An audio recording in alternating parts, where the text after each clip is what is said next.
시작하겠습니다. 지금부터 교육부와 통계청이 오늘 발표한 2023년 초중고 사교육비 조사 결과를 분석하고 정부의 추가적인 사교육 경감 대책 마련을 촉구하는 기자회견을 개최하도록 하겠습니다. 기자회견 시작에 앞서서 오늘 회견문을 발표하시고 발언하실 분들을 소개해드리겠습니다. 사회를 맡은 저는 사교육걱정세상 공동대표 나성훈입니다. 네, 그리고 사교육걱정세상 정책팀장 백병환 선생님이십니다. 그리고 사교육걱정세상 정책대학 연구원 이현우 연구원입니다. 사교육걱정세상 공동대표 신소영 대표입니다. 사교육걱정세상 수학교육혁신센터장 최수일 선생님이십니다. 네, 오늘은 회견문 발표 후 신소영 공동대표와 최수일 센터장님의 발언까지 듣고 질의응답 시간을 진행하도록 하겠습니다. 네. 2023년 사교육 통계 조사 결과 사교육 총액은 27.1조 원으로 전년 대비 1.1조 원, 즉 4.5% 상승한 것으로 나타났습니다. 학생 1인당 월 평균 사교육비는 43.4만 원으로 전년 대비 2.4만 원, 5.8%가 상승한 수치입니다. 이 밖에 자세한 내용들은 금일 발표된 교육부와 통계청의 자료를 참조해 주시기 바랍니다. 교육부가 애써 사교육비 총액의 상승세가 둔화되었다고 강조하고 있지만 세부적으로 조사 결과를 확인할 때 우려되는 점들이 많이 있었습니다. 사교육비 증가율이 다소 둔화된 것은 사실이나 2023년에도 확인된 사교육비 증가는 교육부의 사교육 경감 대책의 재검토와 보다 종합적인 해결 방안이 필요하다는 방증으로 저에게 다가왔습니다. 네네, 알겠습니다. 교육부는 지난 2023년 6월 공정한 입시 체제와 사교육 카르텔 근절, 공교육 입시 컨설팅, 에듀테크 도입, 늘봄학교 등을 통한 영유아 사교육 수요 흡수를 주요 골자로 한 사교육 경감 대책을 발표했습니다. 23년 초중고 사교육비 조사가 발표된 지금까지 다시 한번 교육부의 대책의 한계점을 지적해 보고자 합니다. 교육부의 사교육 경감 대책의 문제는 다음과 같습니다. 발표된 추진 방안 중 가장 먼저 제시된 것이 공정한 수능, 사교육 카르텔 집중 대응, 공정한 입시 체제 구축이었습니다. 사교육 업체와 출제 교사 사이의 거래는 반드시 근절되어야 할 범죄입니다. 이것을 근절하는 것은 정부가 마땅히 해야 할 일입니다. 하지만 2023년 초중고 사교육비 조사에 다시 한번 확인된 기록적인 사교육비 수치는 일부의 위법적인 행위가 아닌 대학 서열화, 변별을 교육의 제일 목표로 삼는 교육 정책과 제도 전반에 근본적인 원인이 있음을 보여주고 있습니다. 가령 지난 2028 대입 확정 과정에서 공정을 강화하겠다며 교육부가 내놓은 대입안도 학생들을 끊임없는 경쟁으로 내몰아 결국 군비 경쟁을 반복케 하는 사교육비 지출로 이어질 것입니다. 다음으로 늘봄학교의 경우 돌봄을 제공하면서 사교육 수요를 일부 수용할 수 있다는 점에서 긍정평가할 수 있는 요소가 있습니다. 하지만 돌봄 인력 등이 제대로 충원되지 못한 상황에서 양질의 교육을 제공할 수 있는지는 알 수 없는 상황입니다. 교육부는 늘봄학교를 통해 예체능 사교육비를 경감할 것으로 자신하고 있습니다. 이번 발표된 조사에서도 방과 후 사교육 참여율이 회복되었다고 말하고 있습니다. 이는 늘봄학교 정책의 시행의 성과로서 언급된 것입니다. 하지만 코로나19 팬데믹으로 인해 급감했던 방과 후 학교의 참여율이 더디게 회복되고 있을 뿐 늘봄학교 정책의 효과라고 보기엔 어렵습니다. 2019년 방과 후 학교 참여율은 48.4%였으며 2022년에 36.2%, 2023년에 41%로 나타났습니다. 한편 지역별로 보면 참여율에 있어 서울은 37.6%, 읍면 지역은 53.3%입니다. 이것은 사교육 접근이 용이한 지역일수록 방과 후 학교에 낮은 이용률을 보이고 있다고 해석될 수 있는 부분입니다. 사교육 증가의 많은 부분을 차지하는 서울권의 사교육을 방과 후 학교로 줄일 수 있는 추가적인 대책이 필요한 시점입니다. 한편 이번에 교육부는 초등학교 사교육 경감 대책으로 늘봄학교를 통해 체육, 문화예술, 사교육 부담을 해소하겠다고 밝혔습니다. 2022년 기준 초등학생의 예체능, 취미, 교양 사교육에 참여하는 비율은 67%, 일반 사교육, 국영수 사과 등의 과목을 말합니다. 64.5%, 사교육비 면에서는 예체능, 취미, 교양이 13.8만 원, 일반 사교육은 23.4만 원으로 일반 교과가 10만 원가량 높았습니다. 2023년에 초등학생 과목별 사교육비와 참여율도 이러한 수치에서 계속 연장선에 있습니다. 예체능, 취미, 교양 15만 원, 70%입니다. 참여율은 70%입니다. 2020년 이것은 2022년에 비해서 상승한 수치입니다. 예체능을 잡겠다고 했지만 이마저도 조금 상승한 것을 볼 수 있습니다. 일반 교과 사교육 24.7만 원, 64.6%로 발표되었습니다. 이것은 유초 등의 사교육비 참여율에 있어서는 예체능과 일반 교과가 큰 차이가 없음을 보여줍니다. 하지만 지출한 비용으로서는 일반 교과와 예체능 사이의 격차를 확인할 수 있는 부분입니다. 늘봄학교를 통해 일부 예체능 사교육의 수요를 흡수하는 것도 매우 중요하겠지만 더욱 필요한 것은 증가하고 있는 국영수 등 유초 등 선행 교육과 조기 대입 준비와 관련된 사교육을 경감할 대책이라고 생각합니다. 다음으로 에듀테크를 활용한 디지털 교과서 도입을 강조하고 있는데요. 이 정책으로는 사교육을 줄일 수 있는 근본적인 교육 요건의 변화를 기대하기 어렵습니다. 높은 학업 성취도를 보이거나 일정 수준 이상의 자기주도 학습 능력이 있는 학생들의 경우 디지털 교과서들을 통해 도움을 받을 수 있을 것입니다. 하지만 교사의 도움을 필요로 하는 수준의 학생들에게는 이것의 교육적 효과가 크지 않을 것으로 보고 있습니다. 그 밖에 교육부의 사교육 경감 대책도 대체로 사교육이 일어나는 교육 제도와 환경의 혁신이 아니라 사교육의 대체제를 공교육에서 제공하겠다는 그런 수준에 불과합니다. 이것은 이번 통계조사 결과 발표와 함께 제시된 대책에서도 발견됩니다. 교육부는 2023년에 EBS 컨텐츠를 무료로 제공하여 31만 명, 전체 중학생의 4분의 1에 해당하는 수인데요. 이 정도의 학생들이 혜택을 받도록 조치하여서 중학생 사교육 참여율이 감소했다고 그렇게 말하고 있습니다. 하지만 무료로 제공하는 컨텐츠를 이용한 사람들이 많았다는 양적 성과를 홍보할 뿐 질적인 평가는 전혀 내놓지 못하고 있습니다. 중학교 사교육 참여율이 전년 대비 0.8% 감소한 것을 두고 성과로 포장하고 있지만 학생 수 감소에도 학생 수가 감소되었음에도 중학생 사교육비 총액이 늘어난 부분은 설명이 되지 않고 있습니다. 전반적인 참여율은 줄었지만 전체 사교육비가 증가했다는 것은 기존 사교육에 참여하는 학생들 위주의 사교육 지출 비용이 상승되었음을 뜻합니다. 이것은 추후 보다 면밀한 분석이 필요하겠지만 특목 자사고 등 고교 입시를 대비하는 학생 위주의 사교육비 상승을 짐작해 합니다. 이것은 23년 발표된 경쟁적 대학 입시 기조 유지와 교육부의 자사고 존치 기조에 대한 반응이라고 볼 수도 있을 것 같습니다. 이번에 사교육을 경감시킬 것이라는 정부의 다짐이 있었지만 오늘 발표된 23년 초중고 사교육 조사에서는 작년에 이어 1인당 월평균 사교육비 기록을 경신했습니다. 22년 41만 원에서 23년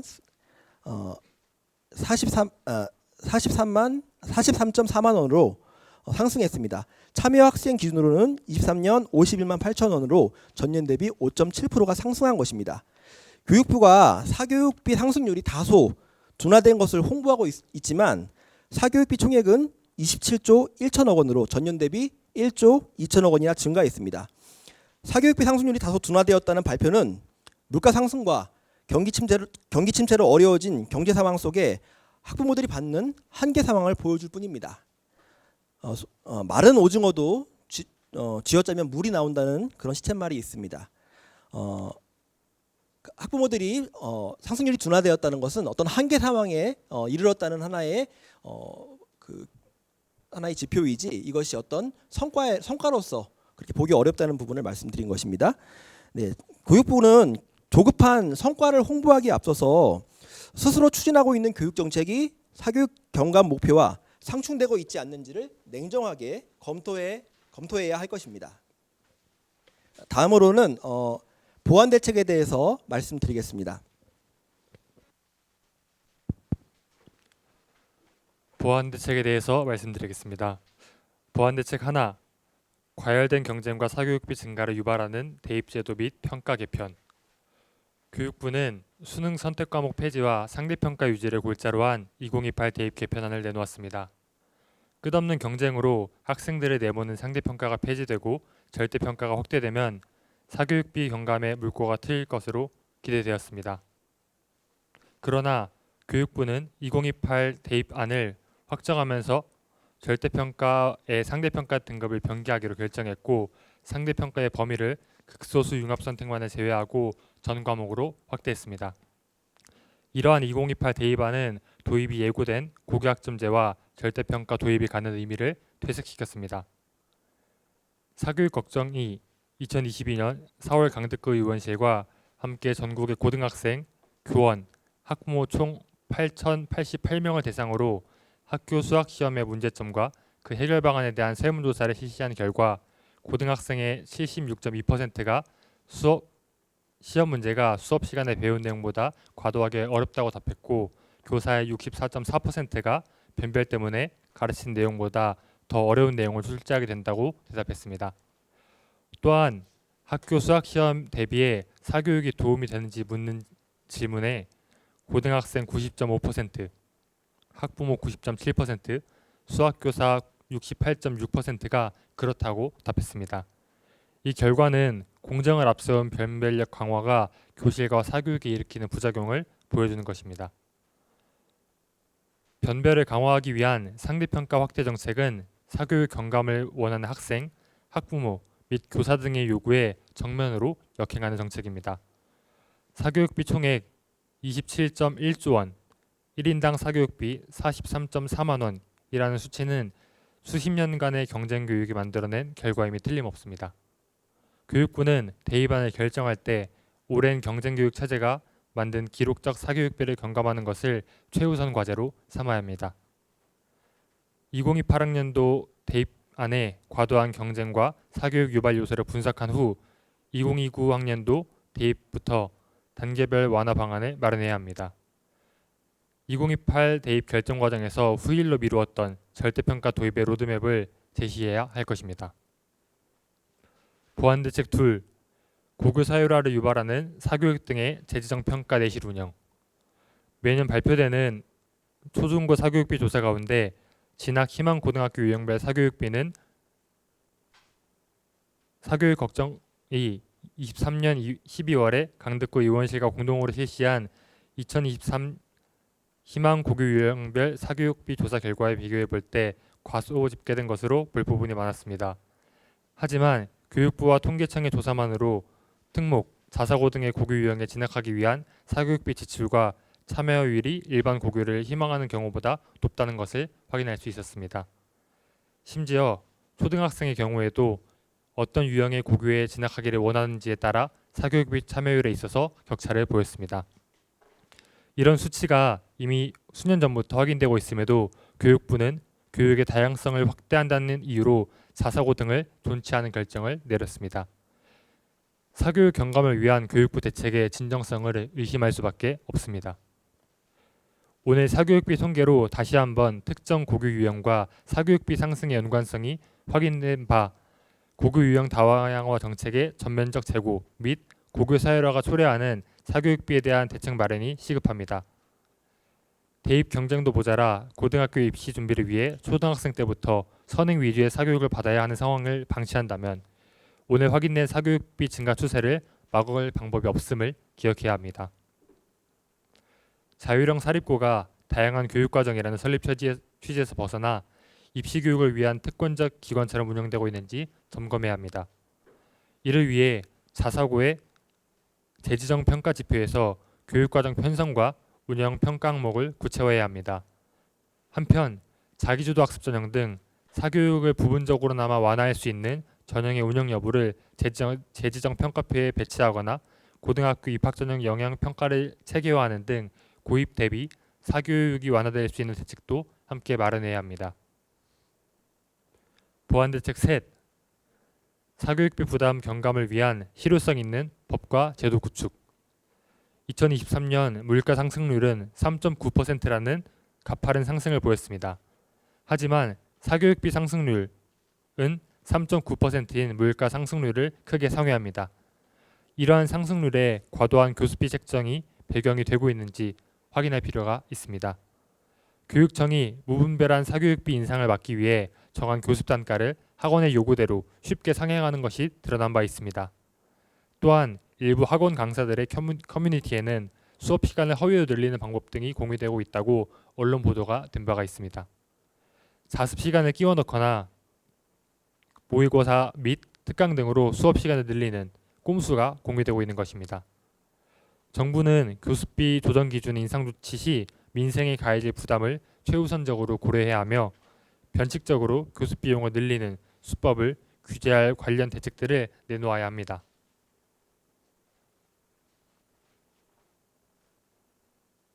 아울러 학원법 개정을 통해 학원의 교육과정, 진도를 공시하는 사교육 진도공시 제도의 도입이 필요합니다.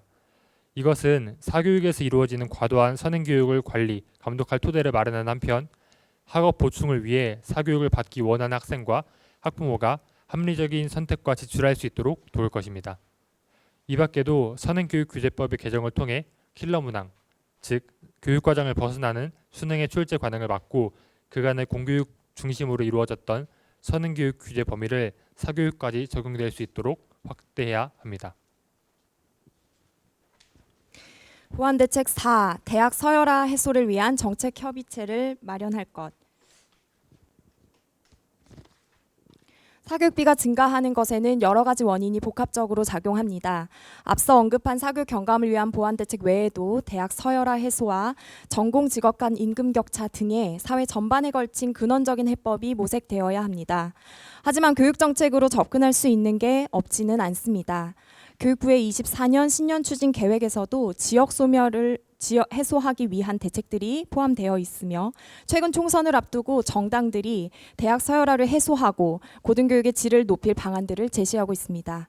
서열화된 대학 체제와 경쟁의 문제, 그리고 지방 소멸 위기 등 공동의 문제 인식이 확인된 것이며 해결 방안에서도 총론 수준의 일치가 확인된 것입니다. 교육부도 이미 3대 교육개혁 과제로 대학 개혁으로 서열화 및 입시 부담 해소를 내놓은 바 있습니다. 대입에서 대학의 자율권을 확대하는 정책만이 아니라 병목 현상과 과열 경쟁을 초래하는 대학 서열화 해소 방안, 그리고 보다 종합적인 대책을 통해서 매년 기록을 경신하고 있는 사교육비 상승 문제를 해결해야 할 것입니다.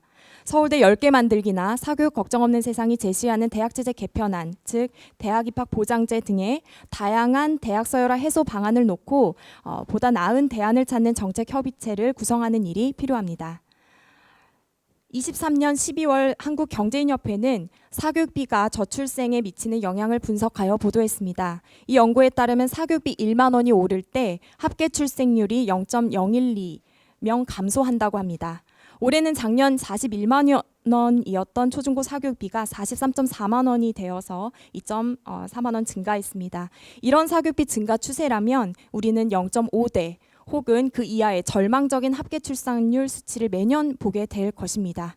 이런 사회적 위기에 대처하기 위해서 교육부는 사교육 문제를 피상적인 대책이나 혹은 도구 차원의 해결이 아니라 교육 전반의 혁신을 통한 근본적인 변화를 통한 정책을 전향적으로 내놓아야 합니다. 이에 사교육 걱정 없는 세상은 다음 4가지 교육부에 요구합니다. 사교육비 경감을 위한 우리의 요구. 하나, 사교육비의 지속적인 증가세를 유발하는 근본적 원인을 제대로 파악한 후 처방을 내려야 합니다. 교실을 전쟁터로 만드는 상대평가 대입제도 등을 방치한 채 전쟁에 필요한 무기를 고르게 널리 공급하겠다는 식의 정책으로는 사교육비 폭증을 막을 수가 없습니다. 이를 위해서 절대평가 중심의 2029 학년도 대입제도부터 다시 설계할 것을 제안합니다. 둘째, 교육부가 강행한 자사고 외고 국제고의 존치 계획의 재검토 혹은 자사고가 교육의 다양성 제고라는 본래의 목적에 맞게 운영될 수 있도록 관리 감독을 강화하는 방안을 내놓아야 합니다. 그러한 보완 방안 없이 자사고 등을 존치하고 자공고 2.0이라는 학교 모델을 새롭게 도입하는 것은 고교 서열화와 사교비 증가를 부채질할 위험이 있습니다. 또한 정권에 따라서 고등학교 유형이 계속해서 바뀌는 그러한 혼선이 빚어지지 않을 수 있도록 현재 시행령으로 운영되고 있는 고등학교 유형을 입법화하여서 법률로 명시하는 개정 작업이 필요합니다. 셋째, 선행교육규제법 개정, 사교육 진도 공시제 등 사교육을 규제할 제도와 법안을 다시금 수립해야 합니다. 또한 물가 상승률을 상회하는 교수비 인상에 대해서 정부가 보다 적극적으로 규제를 해야 합니다. 넷째, 과도한 경쟁과 지방 소멸을 유발하는 고등교육의 격차를 해소할 방안이 필요합니다.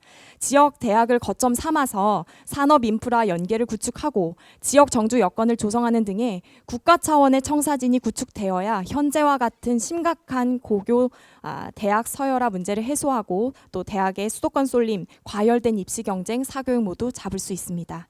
교육부가 문제의 원인을 직시하고 또 진정성 있는 정책 추진 의지를 가지고 사교육 문제를 추진하려고 할 때 사교육 걱정 없는 세상은 응원과 지지를 아끼지 않을 것입니다. 2024년 3월 14일 사교육 걱정 없는 세상. 이어서 정부의 사교육비 조사 결과 분석과 또 사교육비 경감 대책에 대한 발언이 이어지겠습니다. 발언은 신소영 공동대표와 최수일 센터장님이 이어가시겠습니다. 네, 오늘 발표된 사교육비 증가세가 전년 대비 4.5% 증가했다고 합니다. 말씀드렸듯이 평균 물가 상승률을 월등히 상회하는 수준입니다. 그럼에도 오늘 교육부는 그런 사교육비 증가세가 현격히 둔화되었다고 발표했습니다. 치솟는 물가 속에서 불안정한 노후를 담보로 고통스럽게 사교육비를 대는 부모들의 고통을 생각할 때 교육부의 해석은 참으로 뻔뻔스럽고 안온하기 그지없습니다. 작년 8월에 교육부는 2024 사교육비 성과 계획을 전년 대비 6.9% 줄이겠다. 그래서 24조 2천억을 만들겠다라고 국회에 제출했습니다. 사교육비 통계 이래 사교육비 경감의 최대 성과는 이명박 정부이던 지난 2012년 전년 대비 5.4% 줄인 것이 최대 성과입니다. 그러니 교육부의 목표는 매우 전향적이었습니다. 그러나 오늘 발표에서 보듯이 교육부의 목표치는 무색하게도 실패입니다. 이 참담한 실패의 원인은 명약 관아합니다. 교육부가 사교육 발생의 근본 원인, 즉 입시 경쟁의 문제를 해소할 교육개혁 정책은 외면하거나 또 일부는 사교육을 유발시키는 정책을 마치 학교교육 혁신책이냥 추진해 왔기 때문입니다. 작년 말에 경쟁적 사교육을 유발시키는 상대평가가 적용되는 내신 과목을 도리어 확대해 버렸고 문제 유형 암기 훈련을 조장하는 오지선다형 수능을 논서 수령으로 개편하자는 평가 혁신 의제에 대해서는 수능 킬러 문항 핀셋 제거 그리고 사교육 카르텔 척결이라는 매우 자극적인 이슈에 다 덮여버렸습니다.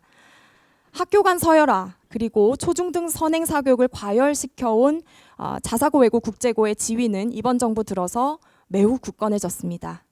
10년 전과 같이 EBS 확대한다고 사교육이 줄어들던 시대는 이제 갔습니다. 방과후 학교를 늘려서 학교에서 세금으로 유사 사교육을 값싸게 경쟁시켜 준다고 한들 근본적인 사교육 자체의 수요가 줄지는 않을 것입니다.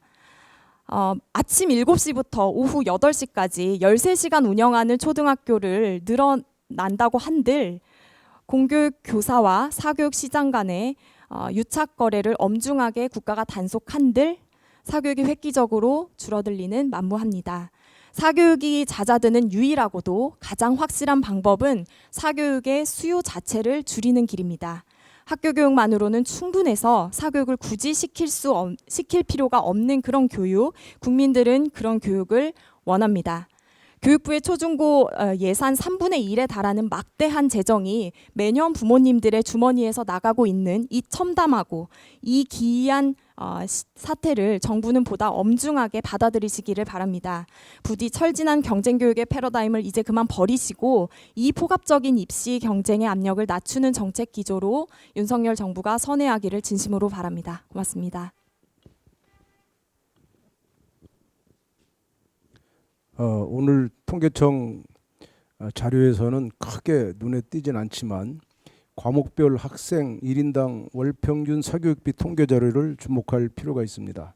특히 중3 그리고 고등학교 1, 고2, 고3에서의 수학 사교육비가 다른 과목에 비해 매우 높다는 점이 눈에 띕니다.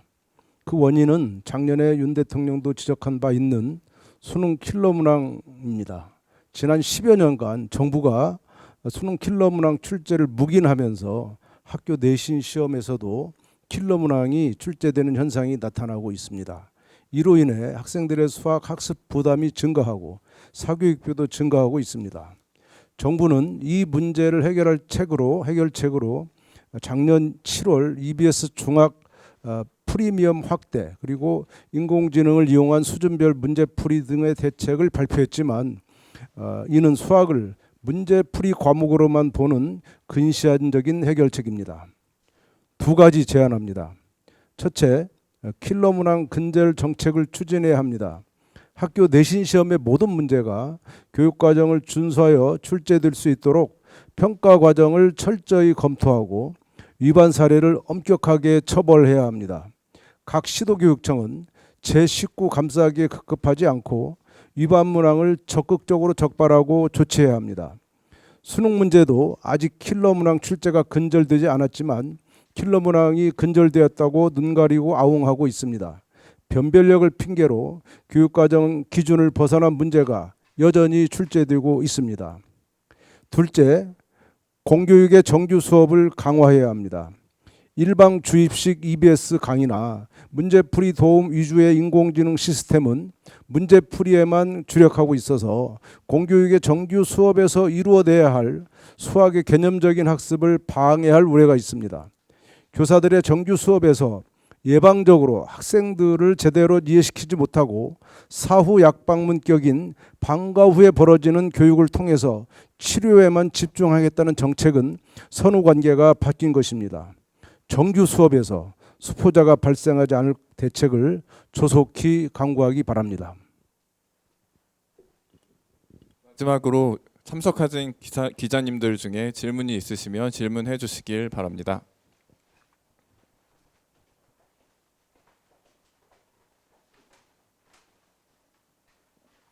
질문이 없으시면 이상으로 기자회견을 마치겠습니다. 참석해 주셔서 감사합니다.